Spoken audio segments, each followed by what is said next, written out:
Hello, Chloe here. Just to remind you to get our listeners' survey filled in by Thursday, 28th of February if you want to also enter the prize draw. It won't take you a lot of time. Go on, please help me keep optimizing the podcast. You just need to head to ecommercemasterplan.com/survey. It's the eCommerce Masterplan podcast. Here to help you solve your marketing problems and grow your e-commerce business. Cutting through the hype to bring you inspiration and advice from the e-commerce sector and beyond. Here's your host, Chloe Thomas. Hello, welcome to our latest podcast. I'm Chloe and it is great to have you listening. In today's episode, we're getting into Google shopping campaigns and how to take them to the next level to grow your sales and fight off the competition. Without the sponsors, the podcast wouldn't be possible, so please do take a moment to check them out.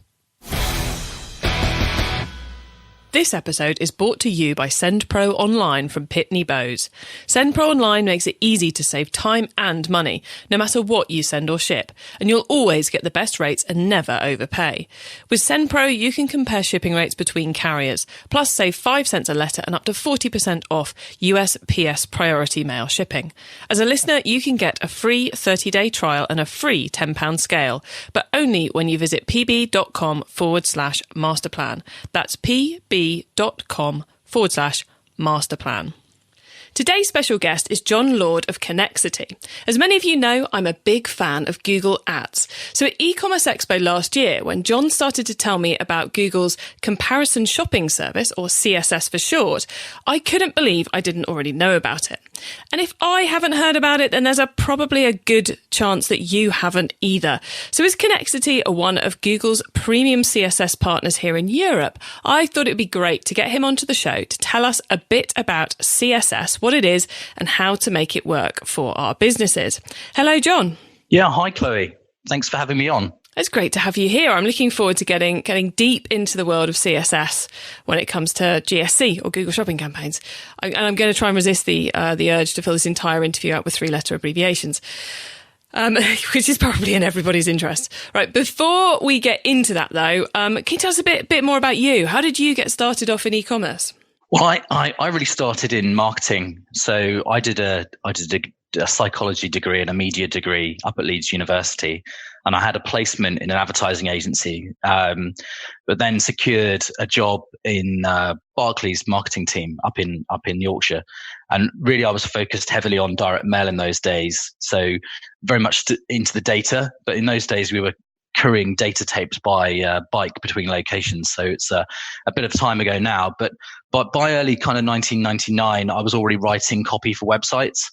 And then I moved from Yorkshire down to London and worked for an IFA company called John Charcoal, and worked with the team there to develop the UK's first transactional mortgage platform, which was really exciting. So really from around 2000, I've been involved in transactional websites and developing businesses online. Very cool. And how did you end up working at a business like Connexity and getting kind of deep into the world of ads? Because it's quite different from website copywriting for mortgages. Oh, yeah. Exactly. I mean, after spending around 10 years in financial services, working in probably 3 different companies, whilst I was always working within performance on the marketing side and never really working in branding, I really wanted to work in new verticals and do something new. I guess my big break was to move from financial services into more of an ad tech position. That business was a company called Trade Doubler. Really running big e-commerce affiliate programs for the biggest advertisers in Europe at the time. People like Dell or Apple or Expedia, really working predominantly with big retail clients and big travel businesses with huge product feeds. So that's when I really got stuck into working in a sort of pan-European or global function, really focused on driving sales for e-commerce advertisers.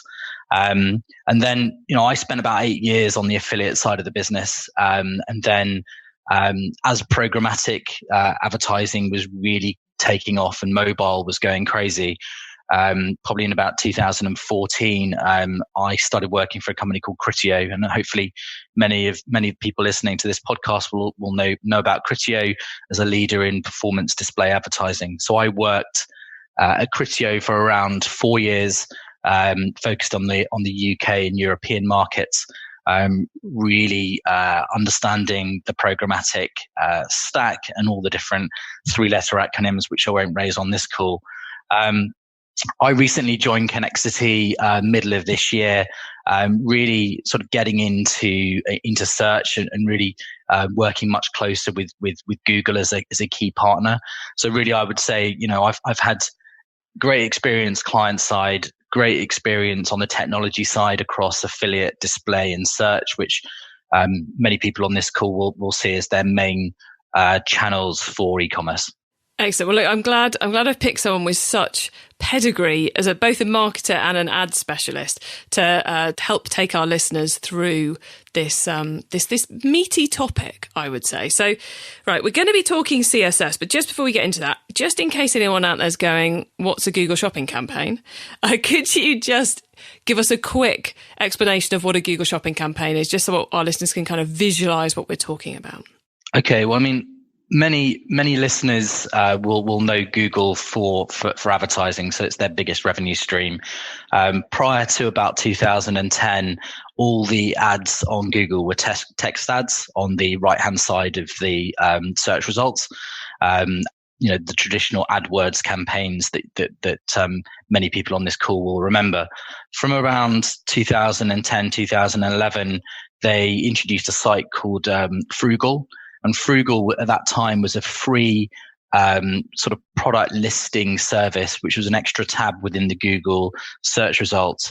They developed that during sort of 2011, 2012, and actually Connexity were one of the beta advertisers in the US working alongside them to develop this proposition. And really what the proposition is rather than delivering search results based on keywords, it's search results based on product and product attributes. So specifically, the descriptions of products and the titles that are contained within the product feed. So this Google Shopping product, people previously have known it as product listing ads or PLAs. It's now fully branded as Google Shopping in all the markets that it's live in, and really is the main delivery channel for e-commerce retailers that have large product feeds and want to syndicate those products through the Google search engine. Now, effectively, like AdWords, it's an auction-based model based on a CPC as well as a quality score. So depending on the quality of your product feed and the bid price, that will determine where you're placed for that particular product when a user is subsequently searching for it in Google. Cool, I love that full-on history of Google Shopping campaigns there, guys. So we're talking about those ads that have the picture of the product, the price, and the name that enable us to get the right product in front of the person who's looking for it and get them through to the website and convert. Now, we've all, I think, enjoyed Google Shopping campaigns. I know some of you out there listening have sworn about Google Shopping campaigns because they are, of course, a completely different beast to learn how to optimize than Google keywords. And we're going to avoid getting into that whole optimization piece today because we want to talk about, if you've got your Google Shopping campaigns nailed, what the next step is, I suppose. But would you say that's a fair way of explaining the CSS opportunity, Jon? Yeah, I think that's absolutely right, because I think looking at many advertisers and many retailers that have really tried to optimize Google Shopping as much as possible, they're starting to see those efforts plateau. So, over the last probably 4 or 5 years, the Google Shopping growth has been exponential, one of the fastest growing channels in the market. But now I think many of the data points that I'm seeing in the market and many of the conversations I'm having with advertisers is that they're starting to see actually the year-over-year growth drop down to single digits, and actually the costs increasing between 20 and 30%. So it's classic demand and supply economics. So there is starting to become a click scarcity issue, and therefore there's less growth in the channel, and the costs both on a CPC and total ad spend level are increasing. So, and given that Google Shopping is probably one of the largest paid media channels for e-commerce, then this is an issue if you're trying to grow efficiently. So there you go, guys. There's the problem. So I suppose we should probably explain what CSS actually is. So John, what is CSS? So CSS is a comparison shopping service as defined by Google. And so these are historically price comparison sites that have been allowed to bid within the Google Shopping interface. There have been some challenges in the EU market over the last couple of years with Google being fined, but that playing field is opening up now, and across Europe and the US, CSS partners are now allowed to bid alongside Google's own solution for those placements. And really what that means is there is competition within those spaces that wasn't there before, and it also creates an incremental opportunity to grow revenues from Google Shopping, even if you've started to plateau. So, for example, if you're seeing very limited growth in your Google Shopping campaigns because maybe every pound or dollar or euro that you're putting into that campaign, you're not getting the same return as you would be, several years ago, then by working with a CSS partner, you're able to obtain additional ad placements in the search results, and typically advertisers can probably expect anything upwards of 25 or even 50% more clicks and sales coming through at the same cost of sale as the direct campaign. And obviously, if this is one of your biggest paid channels, then that's a significant opportunity. Basically, and people will have seen this on the Google Shopping results in the Google search engine, isn't it? These days, you get the fact the ad is delivered by Google underneath the ad, and you might get another ad that says delivered by something else. And it's basically another mechanism that we can use to take over more inventory. So we kind of log into Google to manage one campaign and we log into something else to manage a second campaign. Have I simplified it too much, or is that kind of the nuts and bolts? Yeah, that's exactly right. So typically, if you're on desktop, you will see ads by Google, and you typically will see 5 results for the particular keyword or product you've put into the search. What CSS allows you to do, rather than having one of those 5 ads, you could potentially have 2 of those ads or even 3 of those ads, depending on how the CSS is structured, which means you will get more impression share on that product term, but also you're going to be pushing out competitors that may not be working with the CSS. So it gives you greater impression share and a greater chance to receive that user back to your site. So you're basically just buying more space on that search results page. You've possibly got a keyword ad running that they're going to see. They're going to see you in the SEO results, and then they're also going to be able to see you twice in the product, the Google Shopping campaign ads, the product listing ads, because you've entered that bit both via Google and via a separate CSS. So I'm guessing people probably don't run the same ads on both Google and the CSS. So maybe one they use a product cutout and the other one they use a human wearing it, maybe? Well, I think the Google's actually very good at describing what happens within the CSS bidding versus a direct campaign, and I would urge all the listeners to do their investigation on Google directly. But I would say that Google does its very best not to put the same products next to each other, and actually the incremental impact works best when you have a completely different bidding and account structure on Google between the CSS and the direct campaign. So we would never say that a CSS should replace the direct campaign. It should be seen as a secondary campaign running alongside. So it's not a copy and paste scenario. It's let's create a new feed it into the CSS and take a different strategy here to what we're doing with our Google account. Yeah, the way that it works best in terms of driving incrementality is if you effectively have 2 competing partners and 2 competing strategies delivering results for the same merchant. If you just did a copy and paste of the existing campaign, I think the incrementality would be very, very low indeed. Because what you're trying to do is, if we take the term black dresses, for example, you're trying to get one dress to appear there be the number one pick for Google via your Google GSC campaign, and then you want another one of your black dresses to be the second choice via the CSS provider that you're using. And of course, if you did exactly the same strategy, then it's going to only lead to the same Google trying to put the same dress there, and they're going to realize it's the same dress and you're only going to get the one space, which means the whole CSS effort was wasted because you're not getting the two spaces, which is the point of the exercise. Absolutely right. I couldn't have explained it better myself. Yeah, absolutely correct. Cool. So is this a strategy only for the larger players? Do we need a lot of budget for it to be worth going into CSS? Or if you've got a small product range and you've maxed out the Google shopping campaign opportunity on Google, is this still something it's worth dipping your toes into? I think it's a strategy for any kind of size company.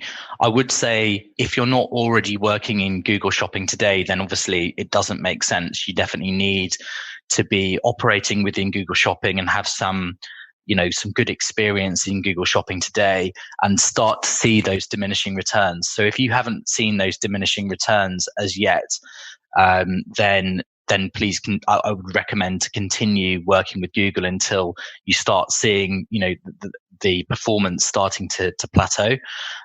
So any advertiser, whether you're spending, $10,000 or $1 million, they will know based on the number of offers in that feed, whether they're reaching diminishing returns or not. So it's not a question of spend. It's just a question of, does it make sense based on the performance? So this is something for those who've got their Google shopping campaigns working, not for the people who've put a feed into Google and just ignored it. Correct. Yeah. Which I know there's far too many out there saying it. So if you're one of those people, please go and optimize your shopping campaigns and stop listening to this as well, because this is not a strategy for you if you've only just put your feed in, put it live and left it running. But anyway, sorry, I'm about to get ranty. Nobody needs me to get ranty today. So how many CSSs are there out there? Obviously, you're one of the key partners for Europe. Are there loads of CSSs for us to pick from? Or is this quite a closely guarded opportunity for Google limiting the people who are becoming CSSs? Yeah, I mean, it's an interesting point. I think in Europe, there's been a huge amount of competition over the last 12 months. And predominantly through some of the incentives that Google were offering last year. But I think predominantly the ones that some of the listeners should really consider closely are the premium CSS partners. And the big difference between a CSS partner and a premium CSS partner is to get the premium badge from Google, you need to be running at least 100 merchants through the technology or through the platform. And so that's a proxy for quality. That's a proxy for a good customer experience and in general, a higher performing channel. So I think in Europe, depending on the market you're looking at, there's probably around 10 premium CSS partners. Obviously, Connexity is one of those. In the US, there is historically there's been less competition in that market. But Connexity would be one of the partners to consider in the US market. Obviously, if you go further afield than Europe or US into markets like APAC, it's a slightly different environment because Google's maybe not the leading player, and in some markets, shopping isn't a channel that's available. So, really, this is a US and Europe play. So say it's a merchant who manages their Google shopping campaigns in-house. Is signing up to a CSS and setting up those ads very similar on-screen experience to doing it via Google? Is it, self-managed, you tweak, you optimize yourself, or is it a bit different? I think there's different options depending on how a partner particularly wants to use it. But the main play for the incremental side, because you need to be running a different strategy and a different campaign structure, it makes sense for the CSS to be managing it as opposed to you managing it internally. That said, you could maybe have two different PPC managers managing via a CSS. Although, to be honest, in our experience, it's normally the CSS that runs the secondary campaign to keep it completely separate. But there's no reason why it couldn't be done internally, but it's just not. It's not a typical setup, but it's possible. And I'm guessing, you said there's quite a few CSSs out there. There's about 10 premium in Europe. Is it theoretically possible for somebody's got a massive budget, say an ASOS or a Boohoo or something here in a competitive area with big old budgets, they could theoretically work with 10 CSSs and try and completely take over one of the generic results like black dress or red dress or something along those lines? Is that theoretically possible? It's theoretically possible and is present in the market today. So some of the biggest e-commerce providers out there today are working with multiple CSS for sure. And again, on Google's own site, there is a whole section on multiple CSS bidding. And so what happens when there are multiple CSSs bidding? I think advertisers and listeners on the call, if there are very large ones listening right now, I think there might be a concern about bid inflation. But the way that Google has set up the CSS bidding structure within Google Shopping means that you will never be sort of second priced against the CSS, even if there are multiple CSSs bidding. So even if there were, in your example, 10 CSSs, the actual winning bid would be the same as if there was only one CSS. I suppose in part that's going to be because Google's trying to not display the same product 6 times, which means they can kind of net them off against each other, can't they? CSS A has the best version for that product, so that product's going to be ignored across everything else, which I suppose in some ways helps with the bid inflation side of things. But I'm probably getting too into the tech and trying to understand the Google algorithm for today's chat. But yeah, we could spend all day on that one. I think the two main things that listeners would be concerned about is bid inflation. So the second pricing part ensures that Google will never let someone be second priced against themselves for the same merchant, the same destination. And likewise on the product side, the algorithm on the quality side will aim. It doesn't guarantee, but it will aim not to show the same product next to each other, because again, that's not a good customer experience. Excellent. Well, there you go, guys. CSS in all its glory, explained, and such a clear strategy there, I think. If you're maxing your budget out on Google Shopping campaigns and you've optimized it to the nth degree, it clearly seems to me like it's time to go and find yourself a premium CSS provider. I think that's kind of the bottom line here, isn't it, John? I think if you're maxed out, you're plateauing, and you're looking for the next growth within your business, then I definitely think it's a solution to consider for sure. E-commerce Master Plan is supported by some of the greatest companies in the e-commerce sector. Here's a reminder of who they are. Shipping is complex. Now there's a better way to manage it all. Send Pro Online by Pitney Bowes. Easily compare USPS and other shipping options, print labels and stamps on your own printer, track all shipments. Plus, despite the USPS post rates increase in January, you'll still get great discounts on USPS priority mail shipping and get 5 cents off every letter you send. Send Pro Online is only $14.99 per month. You can get a free 30-day trial when you visit pb.com/masterplan, plus a free £10 scale. That's pb.com/masterplan. It's time for the top tips round. I love the top tips section because it gives me and our listeners some really quick ideas for taking our businesses to the next level. So, John, the first up is the book top tip. If everyone listening to this podcast agreed to take Friday off and read a book to make their business better, which book would you recommend? Such a hard question to answer with one book, so I'm going to cheat a little bit and give you a few books. It's all right. We'll take a couple. Yeah. So the first author that I really like is a guy called Mike Weinberg, and he is a master of sales. So he's done 2 really strong books, one called New Sales Simplified and one is called Sales Management Simplified. He really digs under the skin of what drives a sales team, and what happens if things go wrong and how to fix it. He's really focused on supporting a sales culture within the business, and I've learned a lot from those 2 books. And if you have a sales team doing anything with customers, these books would be really, really worth getting. So New Sales Simplified and Sales Management Simplified by Mike Weinberg. And then my other tip would be Start With Why, Simon Sinek. I think many of the listeners will know Simon Sinek for some of his TED Talks. But I think one of the things that I found really useful with my teams historically over time, especially when I'm looking to build, a team, vision and mission, and also a product strategy that sits within that. Simon Sidek's Start With Why is excellent as a book. And if you don't want to get the book, just look it up on YouTube. And he's got there's many little videos just introducing the Start With Why concept.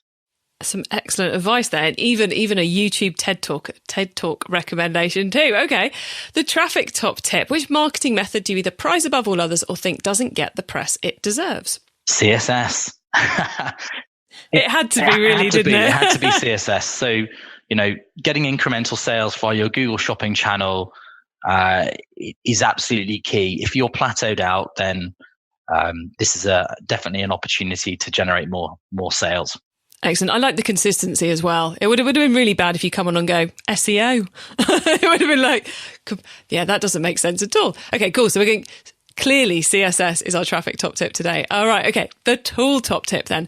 Maybe a collaboration tool, a social media plugin, a phone app, or just a way of working. Is there a cool little tool you use that makes you and your team more efficient from day to day?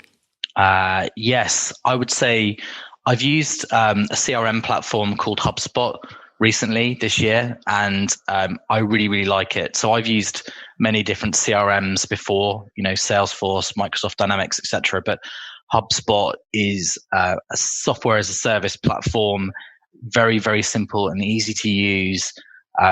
Everybody in the team loves it. It's completely intuitive. You almost don't need to train people on it. It's so easy to use. So it's one of those tools that once you use it, it becomes indispensable. The only other one that I think I've used in the past but not currently using is Slack. So many people will be using messaging apps, but Slack is an excellent tool for collaboration.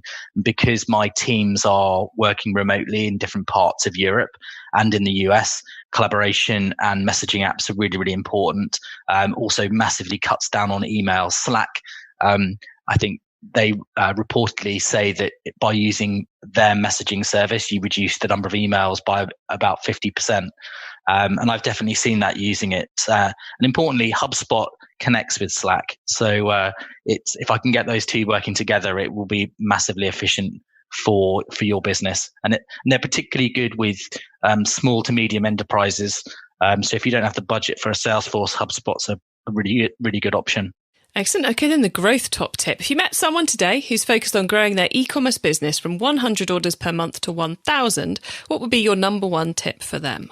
I think the number one tip is to prioritize product feeds. So product feed effectively for e-commerce is the gold.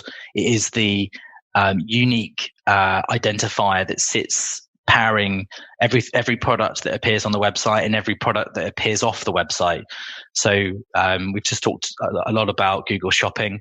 If you don't have a good product feed, you can't get onto Google Shopping. Many advertisers that we work with come to us and work with us because we can get most of their offers uploaded. But if you don't have a great product feed, you can't get on Google Shopping. Equally, you will struggle with things like retargeting and other parts of the stack. So the product feed is really key. And if you haven't got great resources on that, there are lots of partners and solutions to help. But product feed, it all starts with that and finishes with that ultimately. Excellent advice. Okay, Masterplan World. You can find those top tips and links to everything else we've been chatting about in today's episode by heading over to ecommercemasterplan.com/podcast, where you will see a link to this show. Jon, before we say goodbye, could you let the listeners know where they can find you and Connexity if they'd like to talk to you, I guess, about CSS? Yeah, just find us on the website or find us through LinkedIn. We're at connexity.com.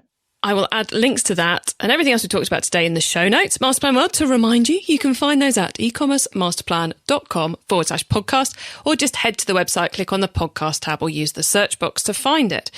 Jon, thank you so much for coming on and giving us such a clear explanation of what CSS is and how it could benefit our businesses. So it's been a pleasure. Thank you very much for coming on. Thanks a lot for having me. Cheers, Chloe.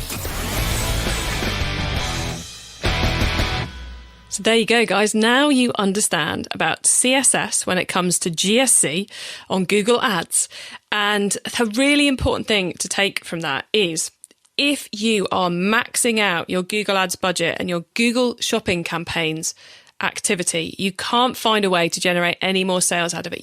You've kind of snuck into every niche and angle you can think of, then it's probably time to consider going and hiring a CSS to run a slightly different GSC strategy for you. Because that's going to give you that more visibility, increase the sales and so forth. And maybe even go to the point where you're running multiple CSSs to try and take complete control. But I wouldn't suggest you do that on day one. If, however, you are not yet at that point with Google shopping campaigns, then make sure you are optimizing them. I come across far too many of you who aren't. So please don't just lump all your products into one and set a bid price. Go and do some optimization. Actually, for all of you, I suppose, if you've got a good quality product feed, you should also be submitting it to pricesearcher.com, which is a price search engine who will list your products completely for free, so long as you can send them that feed. We had them as part of the virtual summit back in 2018. It's an awesome tool. It's something which you should all be using if you've gone to the effort of putting that feed together, because it ain't going to cost you a penny and it is going to bring you sales. So that's pricesearcher.com as well. Well, everybody, have a great week and keep optimizing. Thank you for listening to the eCommerce Master Plan podcast. Find out more at ecommercemasterplan.com/podcast.